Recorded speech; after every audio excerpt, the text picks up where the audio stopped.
Eternal in the Water is about love. It's about the things that men and women can give to each other under the best of circumstances. And it's about a sense of loss sometimes that every relationship has, perhaps in its DNA. I think it's also about trying to live a good life. There we go. Combining the things that the natural world gives us with the things that we can draw from each other.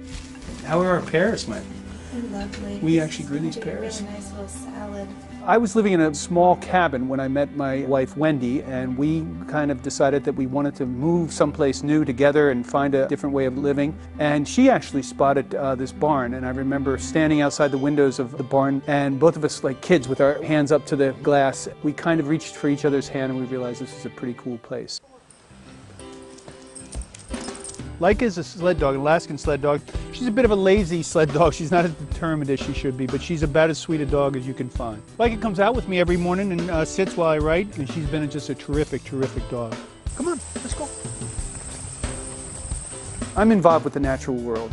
It's almost impossible not to have a connection with nature here. I don't know whether I gain solace from it. I'm not sure exactly why I feel like I need to go into the woods, into the wilderness, but I do. And I also think nature influences us in ways that we don't even know. The pull of water and the pull of the sea will shape us a little bit, even if we don't know it. I think that it does. And the writing, of course, reflects that. In this case, this story started about a man and a woman meeting by happenstance on a river. Rivers are magical things. I like going camping on rivers because you can start here and end up here in a single course of a day, and everything you see in between it is just absolutely beautiful. The river is essential to this whole story. Rivers embody passage of time and the change of season, but the bigger issue is about love, and it's about whether we can risk to love when we know that potentially we may lose that love. A famous quote about love and about tragedy is, everybody loves a love story as people are falling in love. But when they're in love, it's kind of difficult to portray because it ends up being one of these kind of crazy montages where people are just running around through the meadows holding hands and looking longingly into each other's eyes, which is fun and it's fine, but it isn't very dramatic. So almost every love story has to have both the beginning, the middle part, which is in some ways more difficult, and then the ending. The love that people have becomes even sharpened and heightened by the threat of potentially losing that love.